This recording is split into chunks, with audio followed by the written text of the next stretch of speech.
Hey everybody, it's Patrick Escolas. Thanks for joining me for another episode of Banyan Technologies Tire Tracks. Today I'm joined with Overhaul's EVP David Warrick. Hey David, how you doing? I'm good, Patrick. Thanks for inviting me. A pleasure to be here.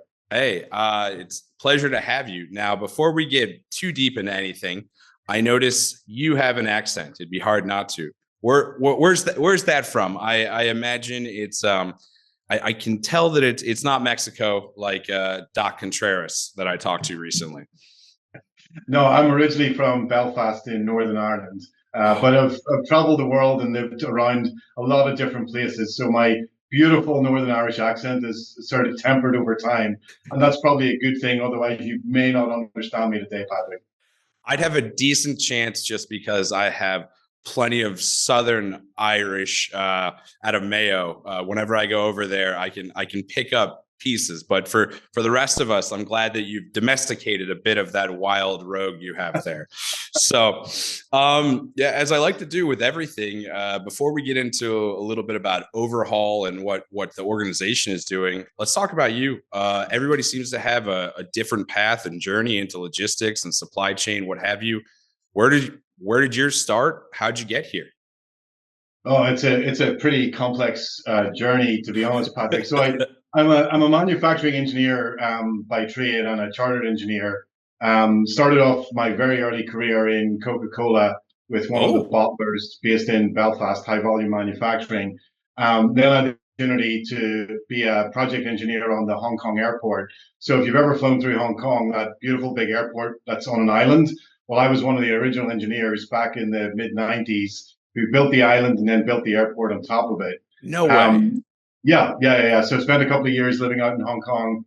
Just before the Chinese handover, it was the biggest construction job in the world, and that's where I really, I think that's where I really set my original supply chain roots. To be honest, a huge logistics exercise, and also dealing with manufacturers from around the world to get all of those different pieces into Hong Kong through the old airport, and then build the island and build the new airport on top of it. So it was an incredible way to start a career. I then joined Anderson That's great. Consulting, as was it's now known as Accenture, and I joined that back in the Dublin office in Ireland, and spent a couple of years with Anderson Consulting as a process consultant, working a lot with indigenous Irish manufacturing companies. So at the Okay. time, Ireland was kind of the manufacturing hub of Europe at the time, And what and what so what time frame was that around? that was the late 90s. Okay. So spent a couple of years helping companies, working on a lot of different consulting jobs. And my last consulting job for Anderson Consulting was with a new age company called Microsoft, who Very, were based in very, the very new age. Yeah. and so Microsoft had, they were coming off the back of the Windows 95 release, and they were still doing a lot of the manufacturing. If you can remember back, Patrick, and this is going to test your age, but the Microsoft products were big boxes of Windows and Office with Yeah. lots of disks and lots of manuals. So they had moved from in-source to outsource manufacturing, and I was brought in as a consultant to help that transition. Microsoft kind of liked me, and I was doing 2 years of everything. So I That's thought, it's a good thing to be liked by Microsoft. Yeah. well, at the time, I mean, when I joined, Bill Gates was still the CEO. There was maybe 25,000 employees worldwide, and I joined in Dublin at the European Operations Centre. And my plan was to join for 2 years and see what happened, and then go and get a real job. I go and get a real job as if building the Hong Kong airport or working at Microsoft wasn't it. So how long did that tenure turn into? Well, the 2 years turned into 23 years. And in that time, I worked on the original Xbox project. I was on the production line for the very first console that was ever built. I built the supply chain for Europe, Middle East, and Africa. We obviously grew the Xbox business through Xbox 360, and then into Xbox One. We then bought a phone company in sort of 2011, 2012 called Nokia, Yep. and I was responsible for the integration of the Nokia supply chain into Microsoft. We then decided that we didn't really want to be a phone company, so I was responsible for dismantling that again. We then started a new product range called Surface, Microsoft Surface. And I was heavily involved in designing and running and building the supply chain for that, including, running factories in southern China. And then, the pandemic hit, and obviously I was running global supply chain for the Microsoft devices business. So we were a $10 billion supply chain. We were shipping, 80 or 90 million Microsoft things into 142 countries around the world. And coming out of the pandemic, I'd spent a lot of time really struggling with big infrastructure, ERP systems, not helping supply chain do what it was required to do. So I'd started down this path of looking at new age technologies and then integrating them into the Microsoft supply chain.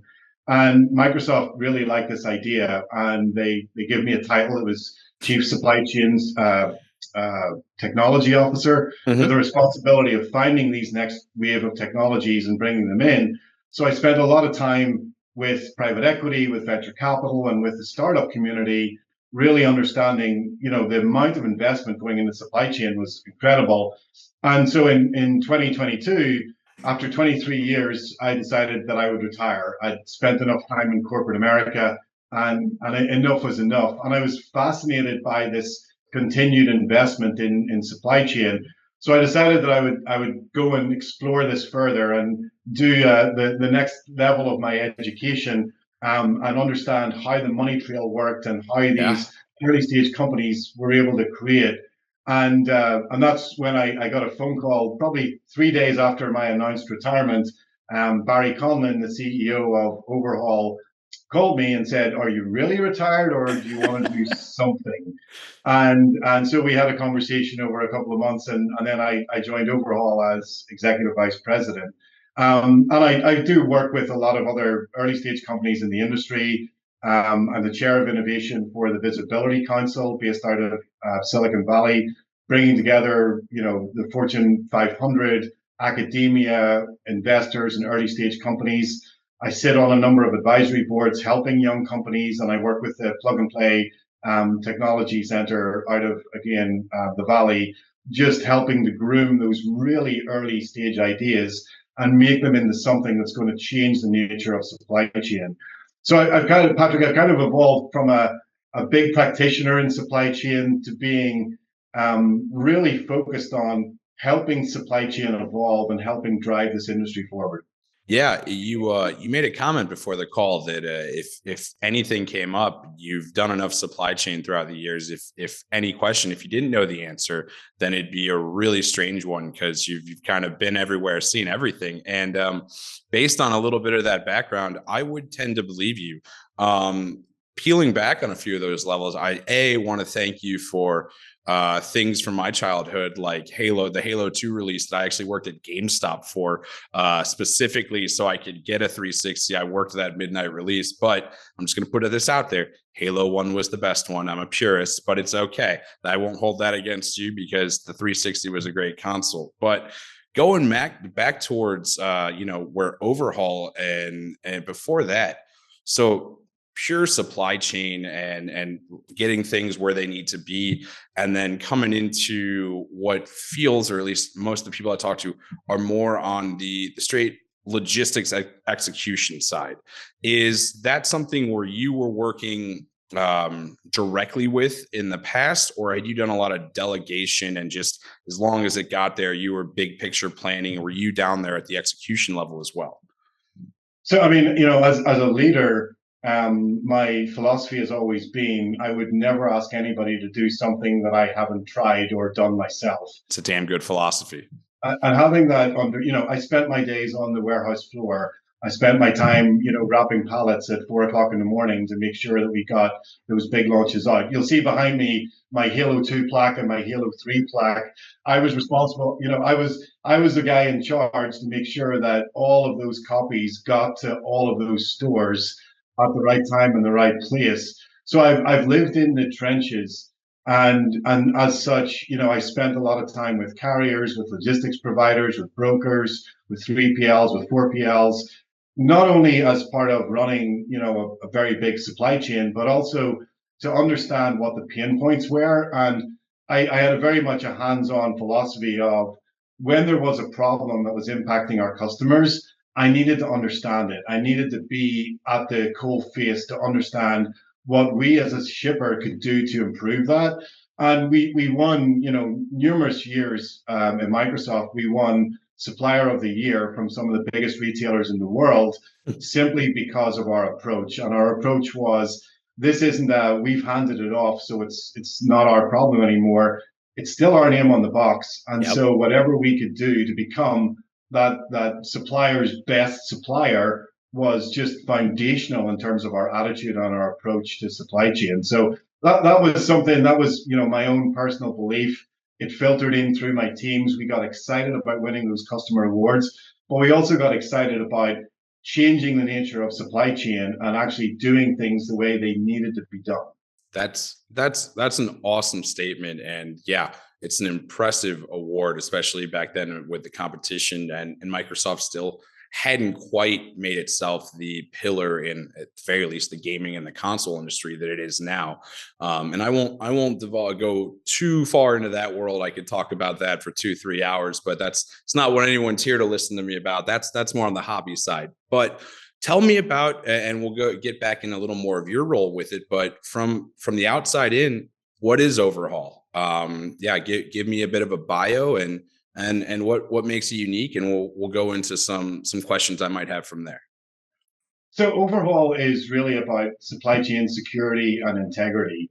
The founders, have been in this industry doing this type of solution for 20 odd years, and they realized that any cargo shipping is absolutely at risk. We have a saying at Overhaul: "Cargo at rest is cargo at risk," because it's money. Every piece of inventory is actually money. And so, from a supply chain perspective, you've got to understand that the high value goods and even the low value goods, they all have a price in the market. And as such, you have to do something to protect your cargo. You're putting it into a very distributed network. And this is not about, accidental pilferage. This is organized crime. Think for 1 second that this, the Sopranos of I'll throw a few dollars at a driver and get the truck. This is truly organized crime, whereby the big crime syndicates, they know where the high value products are, they know who carries them, they know where they're transacted, and they know where the weak points are in the supply chain. And at Overhaul, what we do is we help you sleep at night. When Overhaul first got introduced to Microsoft, it was just before a major Xbox console release, and I had suffered from some thefts. I would imagine that it was kind of that was a golden goose if someone knew where a bunch of consoles were going to be in a truck all at once. Oh, absolutely. And if you can imagine, any truckload of Xbox consoles is a multi-million-dollar Right. haul if successful. Not to mention games like Halo, where you're shipping 200, 300 units on a pallet before launch. It's a very hot commodity. Everybody wants to get their hands on it. So I had problems, and I looked across the industry. I found at Overhaul, they were an Irish company, which always has a little bit of a draw to me. And I don't blame I you. sat down. I sat down with Barry Conlon, the CEO, and he just explained to me, this is why we exist and this is how we protect. And I looked at it and said, there's lots of companies can give me visibility, but visibility only tells me where things are. Some companies will tell me that something bad is happening, but Overhaul is a fully manned service. They track, they trace. When something bad happens, Overhaul take control. They don't call you as the shipper and say you've got a problem. They're already on it. We've got connectivity into local law enforcement globally. We've got specialists on our team who come from backgrounds in the FBI and law enforcement. They understand how those channels work.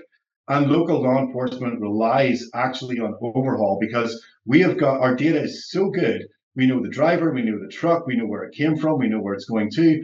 We understand when bad things happen and we understand what happens next. And our ability to feed that information into the people who can actually stop it and impact it is completely critical. Because when you think about it, and this is, I used to have this conversation with Barry. because he would tell me, he would say, hey, if you lose a trailer, it takes thieves somewhere between 5 and 15 minutes to offload that trailer and be gone. And I was amazed. I said, that's fantastic. I would say, Barry, can I get them to work at the dock? Because yeah, we could really I increase need you to find efficiency. them. Yeah, I need you to find them, and I need to hire them. That's amazing. Like if I can do that. But joking aside, I mean that's you've got such a small window of time. It's all about understanding what's happening and understanding the paths that you have to connect. I'd been talking recently with it's trucker tools and some carriers that, because especially within the United States, there's not an arm of the law or enforcement that's specifically for these kind of logistics or supply chain like crimes. So often, even after somebody finds out something going wrong, there's nothing. It's a heart of, okay, what do I do with this? Do I just call my local police station and figure that out? And what is within that? What would Overhaul do in that? I mean, other than moving these things in tanks, because you are still limited to those same resources. How do they use them more effectively than just me with the same kind of visibility, like you said? So in terms of the partnerships that we have with the organized departments with like California Highway Patrol, it's not while theft is widespread, there are still elements of centricity, and so you think about anywhere around the port of Long Beach, the port of LA, Memphis, Louisville, Chicago. You kind of there's certain hotspots, and so we're very tied in and from a partnership perspective with local law enforcement in those areas. And then it's not a let's wait for something to happen and then act on it. We are continually watching. There's known bad actors. We understand how they move and how they work. We've recently we brought a product to market this year that we call intelligence as a service, and the intelligence as a service piece does very simple, straightforward things like checking driver names. So whenever a load is brokered, and that may be some subcontracted, we'll still get the driver's name. And if that driver's name is on a watch list, or we know that they are connected, we are able to actually ping the broker and say, yeah, that's not a good idea. You need to have a different driver or a different subcontractor. So this isn't about, hey, we're better at calling 911 than you are. This is an ongoing practice whereby we're sharing and collaborating on information on what we're seeing, on what the cargo crime task forces are seeing, sharing that information. They rely on us, we rely on them, and then we have boots on the ground. We actually are, we're keeping an eye on these facilities. We're keeping an eye on what those movements are, and we're pulling all of that intelligence together and then offering it out to shippers and to brokers saying, we can actually help you be a little bit more preventative so that we're not waiting for something to happen.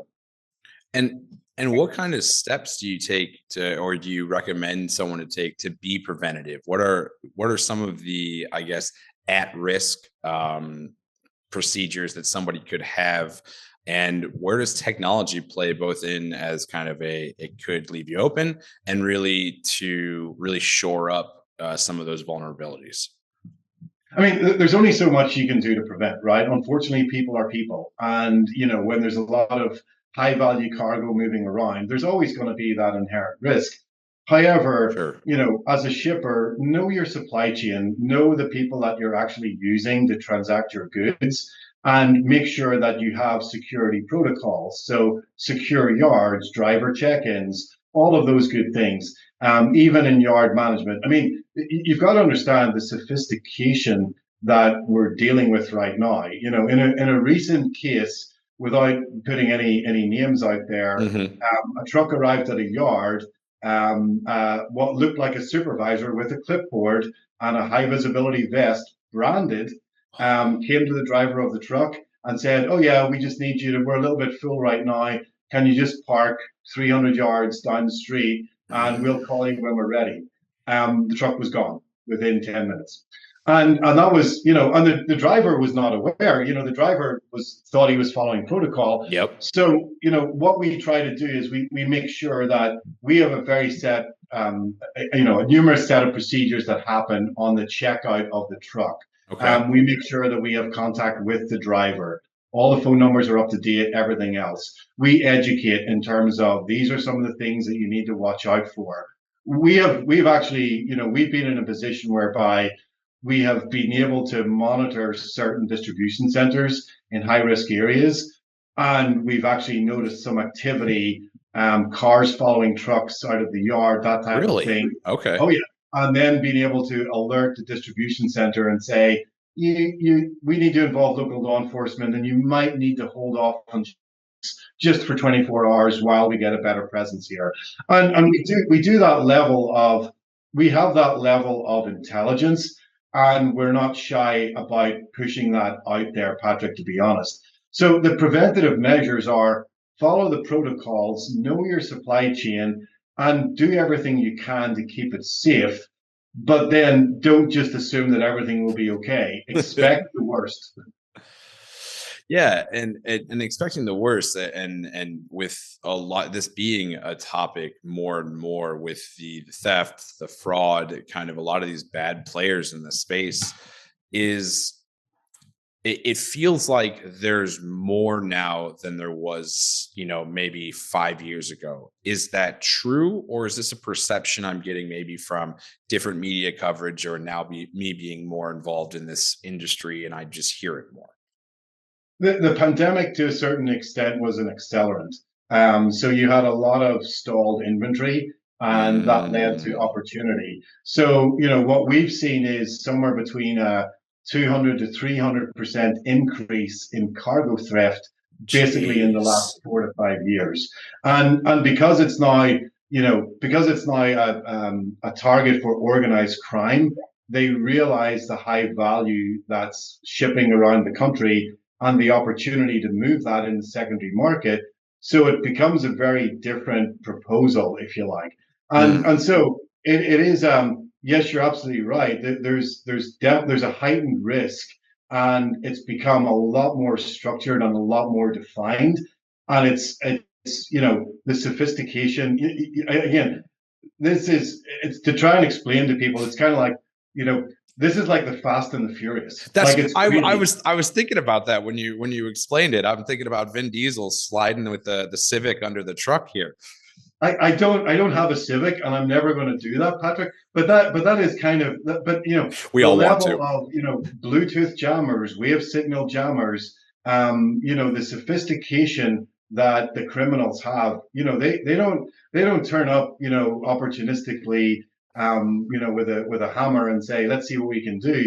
They are absolutely organized. They have angle grinders. They take the doors off trailers. They have facilities to be able to move product at an incredible pace. This is a big challenge. Yeah. And at Overhaul, we're doing our best to look after the world's cargo. We are trying to keep it safe because we understand this space from 20 years of experience. In our leadership team, we've got thousands of, I'm not the only supply chain nerd. We've got thousands of years of supply chain experience, people who have ran, managed, designed big supply chains across all industry segments. So we really have a clear understanding of the risk, the process, what it takes, and then apply that through technology to what can we do to keep the world supply chain safer. And you say apply that through technology. What are some examples that you can use that through? Is there AI involved? Is it just being able to access, I don't know, dash cams, or what does that look like? Or how does technology find a role in this? I mean, you talked about cars following the trucks out of the yard. And is that because you've got someone in a van with binoculars? Like what? How are you gathering this data? How are you getting that back to people? And yeah, how is technology playing a role in that? So it's kind of all of the above. And the beautiful thing is that we're moving very quickly from the Internet of Things to the Internet of everything. Everything's Mm, going to have a signal. Everything's going to have a ping. I think And we're so already there. Yeah. it's getting close. Whenever your fridge talks to you, then you know that we may have gone too I far. got a new dishwasher and it literally goes like, do you want to download the app? I'm like, how is that going to help me? I can't load the washing stuff. Are you, if what do I have to have some weird system where it has the little pods ready to go? But I was like, how would this even help? Is it just going to say, hey, have a great day? But no, I'm going off on a rant, but you're 100% right. Everything is going to have a ping, an app, or some sort of network connection. And so we've built a platform which has really been designed around harnessing those signals and pulling in all of that real-time information. A lot of visibility tools have been built on harvesting milestones from the carrier network. Right. And while that's really interesting, unfortunately, there's a huge amount of apathy, if you like, right? Nothing is real time. Everything, Mm-hmm. has to be batch jobbed and then moved. When you've got a direct ping from a trailer or from a pallet or from a master carton or from a parcel that you're receiving real time information on, first of all, it cleans up. Do we know where it is? Absolutely. Mm. Then we can geofence distribution center yards. We can geofence ports. We can do all of these things. So it's not just a dot on a map. We actually understand what that dot represents and we understand where it could go wrong. An Yep. unscheduled stop, a deviation from route. So all of those things are really interesting. There's an existing amount of telemetry on every truck in the US. So every Sure. truck has to have an ELD. We actually gather information and take the pings from the ELD. The driver has a phone, the phone has an app. We pull all of that information. So we're continually triangulating around all of these different pieces, Mm-hmm. including carrier milestones, to make sure that we have the best possible visibility. Now, when you have all of that data, then it becomes a really interesting problem because you've got to reduce the noise and figure out what the real signal is. And that's where machine learning and generative AI play a massive role. So, we brought a product to market last year called Risk GPT. And Oh. Risk GPT, really, it harnesses the GPT engine to gather those disparate, amounts of data and Mm-hmm. then make sense of them, to look for patterns and then to suggest a sequence. So when something bad happens, we're not leaving it up to a watch officer at 3 o'clock in the morning sitting in a remote call center to try and figure out the action. The platform now understands exactly what's going on. And based on all of its history of everything that we've ever seen, actually suggests a pattern of these are the correct steps in terms of what you should do next. That's amazing because I had imagined, yeah, some guy needing more and more coffee as he sees this, comes off half asleep off his desk and going, oh crap. But no, that makes a lot more sense and it has a lot more processed next steps instead of a panic. Oh crap, what do I do? Okay, here it's telling me step by step what I need to do now. And then the magical thing is because we've now got 5 billion data points. Mm. We're adding 150 million a month at this stage. And what does that mean? It means that we're creating a mesh, a structure. So we're now going to be able to look at any specific carrier, any specific load, any specific route, and actually assign it a risk score preemptively to say, based on everything that we're Ah. seeing right now, and based on everything that we've seen in the past, there's a probability that your cargo may be at risk. We can recommend some things that you should do, or we can offer an alternative route for you to take. So think about that, Patrick. We've taken something that is, instead of planning for success, we're actually mitigating for failure, Yep. and we're spending our time calculating. And this is all using generative AI. Generative AI is now calculating these random data points and then producing a score, which is telling you your cargo may be at a greater risk than you originally thought. You need to take an action, and then helping you understand what that action is. And those outsource that could be weather, it could be crime, it could be disruption, any and all of the above now come together in this beautiful model hosted by generative AI, which now starts to make sense of the data and create a preemptive plan. And that is an amazing, as you said, mesh of all of these different pieces to kind of put something in front of somebody is, and it sounds, all of these things that you do or that Overhaul does, and all of these situations that could be extremely costly. I mean, is something like Overhaul, and this is just a curious question. Is it is it is this something where it's worth it? Because like what's the value add as far as an ROI for something like this? What's that average, organization's loss to fraud, or on a year that they could be mitigating, with something like Overhaul services? What does that look like from an obviously it's going to change from an enterprise level shipper to somebody else, but from an average, what kind of numbers have you guys seen? Um, very hard to give you specifics, but it's not uncommon for loss in a consumer electronics business for a large scale company. It's tens of millions of dollars every year, like easily. And then you think about it as that's the loss from a cost perspective, but also think about high value items which are in consumer demand. You're actually disappointing customers. So when Right. that product gets stolen, it means it's not getting to its destination, which means it's not getting to a shelf to a consumer. Mm. So it's not just the physical loss and that cost, it's the opportunity loss of, well, this particular thing that I was going to buy is no longer available, so I'm going to buy a I'm going to go with competitive your product. competitor. Yeah, Yeah. no, that's a great call out there. That it's not only kind of hits your wallet, but it's also going to hit your brand at a certain point too. That spoken like Uh, somebody that's had to look at that from both sides before. Maybe I Yeah. can't divulge, but maybe. But when you think about it like that, then any loss is bad, right? There's Right. no such thing as an acceptable loss, and that's the approach that we take. Our managed service focuses on recovery. So when something bad happens, can we recover? Our recovery rates for stolen goods are over 90%. That's why our customers stay with us. Whenever Wow. they lose a trailer, we are so connected and we are so good at managing that after the bad thing has happened. It's just incredible. And that saves companies a lot of money, but it also lets chief supply chain officers sleep at night, knowing that Overhaul has their back and we are watching their cargo. And that was always my piece in Microsoft, Patrick. It was, when Barry Conlon, the CEO, would ask me, what is the thing that you really like about Overhaul? It is, Barry, I don't have to worry because I know that you are, and that really helps me sleep at night. That's a good pitch, and I like the sound of it. Especially this statement about no acceptable loss is another fantastic kind of statement there that, from my understanding and how you've described it, kind of is a great guiding principle. It sounds like for Overhaul overall.